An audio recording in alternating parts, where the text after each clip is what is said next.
we always talk about. One thing that, I think that goes unnoticed though, is for as much as everyone here at VidCon talks about the algorithm, one thing that tends to go overlooked is actually the psychology of the viewer. Because at the end of the day, yes, the algorithm ultimately dictates what you do and don't see in your video feeds, in your subscription feeds and things like that, but at the end of the day, this is a human-driven platform as well. The viewer has to click on that video. The viewer has to want to engage in that piece of content, and they want to stick around and watch with you and engage with this sort of content that you're producing on this platform, right? And so today, that's what I wanted to dig down into, because human psychology plays a huge role in every step of this process, from the discovery of your video, to the thumbnail, to the way they process the title, down to the content when they're actually watching it, and finally to the end screen call to action, where you're asking them to do something for you. And if you understand and have a solid understanding about how the human brain operates and what it's thinking and kind of what processes are going on in each step of that journey, you're more empowered to create content that's going to be better optimized for not just the algorithm, but how humans behave with that content. So first, let's start off with the actual discovery, and I want to find a piece of content that's going to attract me online, right? So the first principle that really guides expectations on this platform is known as priming. It's this idea that we as humans are primed to expect certain things when we're thinking about a certain piece of content or a certain genre of video. A great example of this is in movie theaters right now. There's this movie called Hereditary, which is this crazy horror movie that plays with the primed expectations of humans about what happens in a horror movie. And midway through the movie, it subverts that expectation and you're taken in a completely different direction. YouTube videos function the same way. If I'm looking for tween-age challenge-based content, then I'm expecting certain tropes in those thumbnails that are immediately cueing me in, even if I don't realize it, that this is a tween-age challenge type video. And that's everything from the shapes that I'm seeing on screen, the colors that I'm seeing in that thumbnail, the faces that are used, the expressions, things like that. And so here I bring up two examples. We have tween-based challenge content. We've done analytical analysis of this across the platform, and the colors light sky blue, pastel colors actually function and trigger the brain, the viewer, to think, oh, this is tween-age challenge-based content. This is the sort of content that really fits in alignment with that content category. Putting a white stroke border around the personality, the character, the key image on that frame, that's going to help cue in the audience that this is what's important there. Minecraft channels or other video game channels, again, we've run analytical studies on this, and we found that using official key art or official graphics from the gameplay themselves, things that have been released by the video game companies, actually perform better than if you're using fan art or stuff that is like very similar to official key art, but is very clearly not an official asset. And so these are the sorts of things that are immediately cueing in the viewer, oh, this is that style of video, this is what I expect from this content vertical. I feel comfortable clicking on this video because I know what is on the other side is something that I expect. Because that's another guiding principle of humans, is that we don't like to click black boxes. We don't like to click mystery boxes online. If we're clicking on a piece of content, we want to know what we're getting, and these are the sorts of cues immediately when I first see your video thumbnail in the suggested video feed are immediately cueing me in. So I pulled out this thumbnail from Good Mythical Morning, Rhett and Link. It answers a lot of the immediate questions. It's telling you as the front door of this video what you can expect to see here. You have the clear branding in the bottom left-hand corner. You have Rhett and Link's faces. You can tell that this is fun, kind of off-the-wall, wacky comedy. This is immediately just from seeing this image, I know what to expect from this video. I am primed using the bright colors, the wacky positions, the branding in the corner, that I know what I'm going to roughly get when I click on this video. The other reason why I picked this thumbnail, though, is it illustrates a couple of other interesting features. So first, you'll notice that it has a white background. Think about your suggested video feed. Think about how you see your YouTube homepage. Everything is a box. Everything is a rectangle. If you're in the gaming sphere, a lot of them are blackish or dark rectangles. Having a white background actually allows you to blend into the background of YouTube. And so now that this thumbnail, and any thumbnail that has a white background, no longer is just a rectangle. And so as I'm scanning through the hundreds of thumbnails that are presented to me on a day-to-day basis, now now all of a sudden that one jumps out to me because it's a different shape than all the others. Again, my human brain, my mind is triggered by the idea that, oh, this is different. My eye is drawn to the thing that's different and I focus in on it, and that makes me that much more likely to click on that video because it caught my attention in a sea of thousands of other things that are competing for my attention. The one thing I will ding them on that we'll talk about here in a second is that their faces are upside down. And humans actually have a difficult time processing upside down faces. You do want to include faces in your thumbnails, but upside down faces actually don't have the same boost that a right side up face actually features, which we'll talk about. So we've done testing on this, and I can say for certainty that people are, when they consume a thumbnail, they consume it, at least in English-speaking territories, that they consume the thumbnail like they read a book. They're primed to absorb the image in the same way that you would kind of read a piece of text, right? Where they're starting in the upper left-hand corner and processing it over to the right, or they're starting in the upper left-hand corner and processing it down and diagonally to the right. So here, this is one of my favorite examples from our own channels, where very clearly there's a story being driven where Mario is looking into the thumb, or is kind of, he's the first thing that you see, and then his gaze and his body position are driving you down to follow the arm, and then the words guilty are kind of adding to that. It's important to note that the left side of the screen in thumbnails is stronger and more important than the right side of the screen. Again, because of this idea of people start consuming content on the left and proceed to the right. Think about how you consume the watch page on YouTube. I'm watching my video here, and I move my eye gaze over to the right a little bit, and that's where I'm finally seeing those thumbnails. So the first impression of your video that I'm getting is on the left side of it. So you want whatever your key image, the most important thing, the most impressive thing, the thing that you expect to really get the audience excited about your video should be on the left-hand side. The other thing to note here about this kind of how humans consume thumbnails is a lot of brands, a lot of creators will use branded logos. You saw it in the Good Mythical Morning thumbnail with the GMM in the bottom left-hand corner. Where do you put that branding in your thumbnail? Well, again, think about this. If the first thing that I'm seeing is in the upper left-hand corner of the screen, you don't want it to be necessarily your brand, because my eye sees that and it stops. If we were to, and we've run tests on this, where if we put the logo in the upper left-hand corner of the screen, the eye stops at that corner and doesn't actually, because it serves as a wall, almost. And so they're not going down deeper into the thumbnail to consume the rest of the image. And so if you're putting your branding logo in any corner, you want it in the upper right-hand corner, because usually that's one of the less important corners of a thumbnail, or the bottom, upper right or bottom left. You don't want it in the bottom right because that's where your timestamp is, and so your branding is going to get covered up by the timestamps on YouTube. So that's a little bit about that. Ideally, and so we'll actually talk about that in the slide here, but humans are attracted to faces. I already mentioned this, but if you go across YouTube's platform, if you look at the data across the board, human psychology is just we empathize with faces. We are drawn to our own face. We are drawn to the faces of others, and so thumbnails that have faces that are large and expressive and interesting are ultimately more clickable and more attractive as, again, I'm scrolling through my video feeds than those that don't have those sorts of emotions or faces.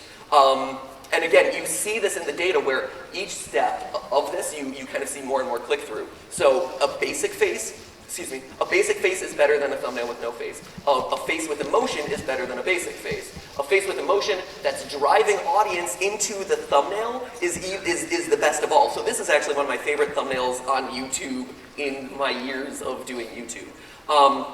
Because it does so many things right here. So you have the person on the left, right, the left. Their eyes are actually driving the consumer, the viewer's gaze deeper into the thumbnail, so that way I want to consume the entirety of this image. You have a clear emotion on both faces. You have a kind of surprising or disgusting image here that is just inherently attractive on the platform. It's an interesting thumbnail. It's a half-completed action. And the eyes actually here, those aren't her complete eye. Like, they have actually photoshopped her eyes just slightly, that it feels a bit off. they're a bit larger, and humans are attracted especially, to faces, but especially the eyes. And so using that little slight bit of like body dysmorphism actually is going to attract more attention and more intrigue around your thumbnail. And so they've done a really good job of that. I mentioned earlier too that her sucking up the worms is a half-completed action. There have been we haven't done this study, but there have been psychological studies done on this subject where a half-completed action in a thumbnail is actually more clickable than a fully completed action.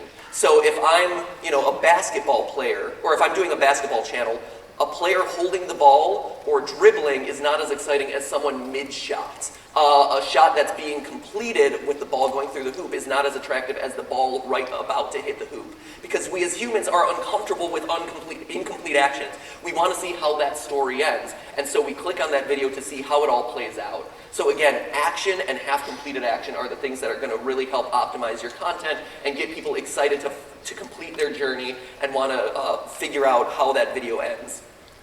So that's a bit about thumbnails. Let's move on to titles. So titles, obviously the other gateway to any sort of video. And I think a lot of people kind of understand these basic principles, but again, questions. That whole idea of creating a story, kind of this sort of friction with your viewer that they want to have answered for them by watching your video. Who, what, how, why? Can you sue a superhero? Can Sonic survive his own speed? How much do YouTubers make? Not only is it an interesting question, but that, if you take that, YouTubers make this much. YouTuber salaries exposed, that one's pretty good. But framing it in the form of a question actually is going to be better than if you just framed it as a statement. Because you can frame a title in any number of ways, but framing it as a question is actually going to get you overall higher click-through rates. When it comes to numbers, you see top 10 lists across the board, right? Like that was a huge trend a couple years ago. 10 is actually the strongest number when it comes to human psychology. People like the rounded completeness of 10, and so they're actually much more likely to click on videos with 10 than say 11 or 9. 10, the second place number is 5, actually, so if you're, 5 facts and things like that. Not only, it's a weird just kind of quirk in human psychology, but the number 10 is number 1, then 5 is the second most clickable number, and then after that, odd numbers perform better than even numbers. Odd numbers, for whatever reason, I don't know exactly what this psychological phenomenon is, but I've seen this in study after study after study that I've read on this topic, that odd numbers are just more attractive to viewers, to individuals, to just the human psyche. And then superlatives. I think we all know this. No one wants to click on the second best cupcake or the second smallest person in the world. Everyone wants to see the most extreme, the biggest, the best, the worst. So framing your things as superlatives are immediately cueing in, like, if I as a human have a limited amount of watch time, if I as a human have a limited amount of ability to watch this content, I want to engage with the stuff that is going to give me the biggest bang for my buck, and those are the superlative videos. Next up, we're addressing the audience. I'm going to actually fly through this because I'm running short on time. I've been rambling too much. But when you address the audience, we all hear that idea of all the YouTube creators introducing themselves, right? They all just kind of have their routines. They all say, hey. We all have our greetings, our signature sign-ins. This is all because humans love habituation, or not habituation. Humans love habits. They love rituals. They like feeling in a familiar space. Not only is it good for branding or good for, the merch that you can stick it on a t-shirt, but you're actually playing into the human need to understand what's going on, to be in a safe space. And so starting your video with a ritual, ending your video with a ritual, having catchphrases that people recognize, all of that is allowing the viewer to become comfortable in your content, see it as a safe space, see it as a warm and accepting community that they are a part of. You're building that community around you through those catchphrases, through that common vernacular, and that in turn is going to lead to longer, long-term loyalty and viewership on your content. Set those expectations. Also, don't give people a chance to click away. So again, to that idea of priming, to that idea of setting expectations, to that idea of people not wanting to click on black boxes on YouTube, when I click on a video, I want to see the topic of that video that was promised to me.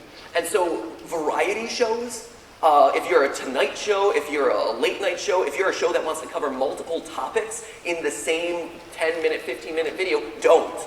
See if there's a way that you can actually chop it up by the segment, because retention time data shows time and time and time again that anytime you switch to a different segment, anytime you switch to a different format, to a different topic, anytime you give your audience an opportunity of like, this arc of the content is done, now we're moving into something else, you lose a significant amount of your audience and your retention time suffers as a result. And on YouTube, a platform that rewards you for higher amounts of retention time, higher amounts of watch minutes, you don't want to lose those precious viewer minutes. So making sure that you're not switching in between topics is very, very important, and ideally you're kind of, you've seen that evolution actually happen with the late night shows, where when they first started on YouTube, they were uploading huge chunks of the show. They were re-uploading the show. They were doing things like, here's the interview segment and the game segment with the same celebrity. But I'm assuming, I haven't seen their data, and I wasn't in the rooms when those decisions were made, but you've seen them gravitate more towards, here's the single segment, here's the game. Even though they're all united by the same personality, the same celebrity guest or whatever, they've separated out because retention times stay higher, they stay more engaged, and overall your watch minutes and retention percentage increase accordingly. And then the other thing before we end off on kind of the content and how to keep people engaged, another fun fact here is speaking faster on YouTube is important. So in a typical conversation, you're speaking at about 100 to 150 words per minute. On YouTube, on the slow end, you're talking about 200 words per minute. And that's for like some slower educational content. On average, it's ranging more in like the 250 words per minute range. And to give you even more context to that, an auctioneer is speaking at 400 words per minute. So, you know, you're getting up into auctioneer territory there. So that's kind of the general flow of content. Vloggers speak faster than gamers. Different content verticals have different cadences, but in general, all of them are 200 words per minute and up. And then lastly, end screens. This is the time to ask your audience what to do next. And here you're driven by, this is one of the most important parts of your video, and here you're driven by two primary metrics, or two primary psychological phenomenon, which is decision fatigue and habituation.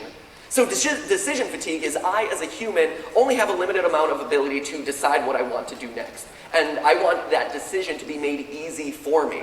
And so here we see an example of an end screen from my buddy Grant Thompson, which we've talked to him about, and he's since corrected, where there's too much happening on screen. He's asking, here's one video for you to click, here's another video for you to click. I'm talking to you in the middle box. Here's a subscribe box, and here's, you know, a third thing for you to click. There's too much happening on screen, and so I, as the viewer, don't know what to pick. I'm overwhelmed with choice. And when you overwhelm me with choice, I'm going to choose nothing. I'm going to choose nothing. But if you tell me, hey, click on, you liked this video, click on this video because it's largely the same. Like, and here it is, and it's the only thing. And there's a starburst behind it, and I'm pointing to it. Now all of those things add up together to drive my attention in that way, and I absolutely must click that video. You see click-through rates when you do a focused call to action skyrocket. I say this all the time, but I say, like, if I could design you an end card that gets you 0% click-through rate or 45% click-through rate, and those are ultimately the differences here. Knowing what you're driving them to a similar piece of content, making sure that you convince them that, hey, you liked this piece of content you will also like for X, Y, and Z reasons. Here it is, click it right now. And all of my focus is attuned to it, and I click it. Again, remember, people don't like clicking black boxes. They want to know what they're getting into. Habituation, make sure you like, comment, and subscribe. It's a catchphrase on YouTube. No one cares. Again, drive the awareness by focusing on one thing and changing up the way that you say it. Like, comment, and subscribe. People are habituated to it. They're used to it. It is meaningless to them now. They tune it out. So mix it up a little bit with, like, punch that subscribe button, lick my face to watch the newest video, things like that. The other interesting thing about the Grant Thompson example, he's talking in the middle frame. We've done tests with mouse scrollovers, actually, where people will want to click the person who's talking to them, even though that isn't an actionable part of the video, interestingly enough. And then last, this is kind of reinforcing what we just said, and then since I'm out of time, this is the last thing, and this is the last thing anyway, commitment phobia. YouTube makes it available to you to click on a playlist of 105 videos, 111 videos, watch the entire series. Don't do that. So even though I as a viewer know I'm clicking into one video, even though it's one video, the fact that it says it's 100 videos actually scares off viewers, and those end screens actually, those end screen calls to action actually get like 0% click-through rate because people don't want to commit to that. Even though they're not, even though they subconsciously know I'm not actually going to be watching 105 videos, they won't click on it because it feels like too much of a commitment. So anyway, long story short, thank you all for your time today. Remember, when you're optimizing your content, the single most important thing, yes, think about the algorithm, yes, think about playing nicely with all of these platforms and the way they share and distribute your content, but also make sure that you're not just playing to those neural networks, but you're playing to these ones. Thank you all so much. Enjoy VidCon.